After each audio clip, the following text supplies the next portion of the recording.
créer des films, vous voyez. Mais cela étant, il n'y a pas que des artistes qui sont malmenés en Iran, mais peut-être que là, ça sort du cadre de l'écran. Hein. Donc, merci beaucoup.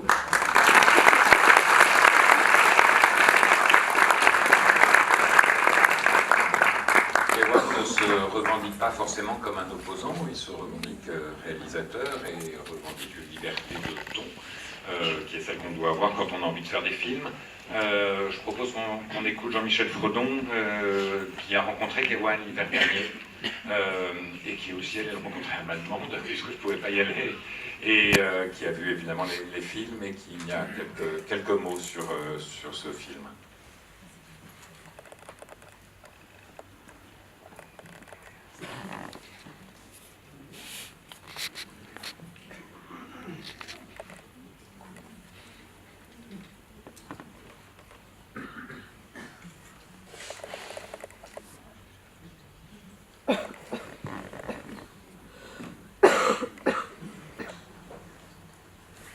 Writing on the City, c'est un film à la fois important, passionnant et qui ne devrait en aucun cas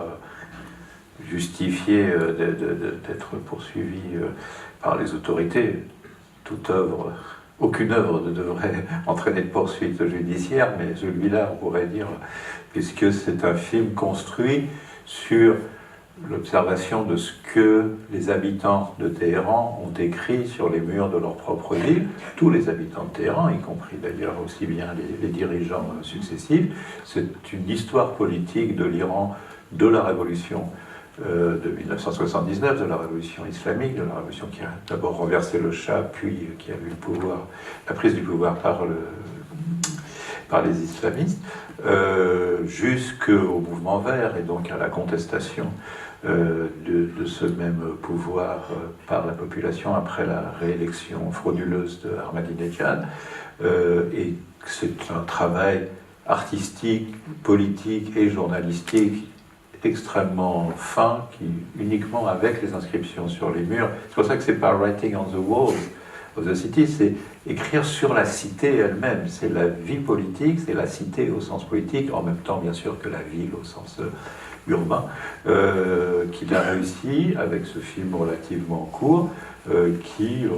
retraverse une histoire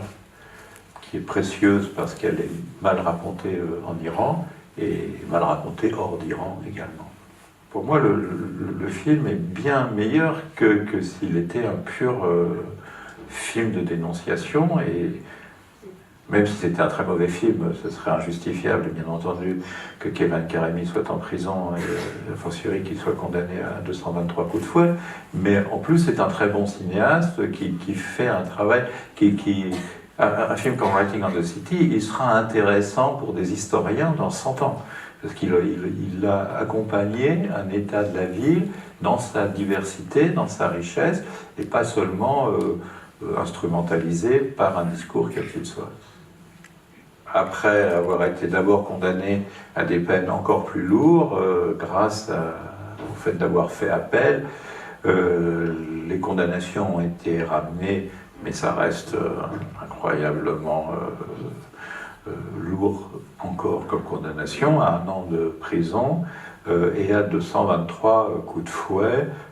pour plusieurs motifs, mais dont le plus grave du point de vue du droit iranien étant insulte à la religion, à cause de slogans qui figurent dans le film. Lui, il n'a pas écrit les slogans, mais il les a filmés. Il faudrait espérer, et je pense que tout ce que nous pouvons faire en ce sens est très souhaitable, qu'au moins il ne lui soit pas administré la peine des coups de fouet, le côté barbare de ce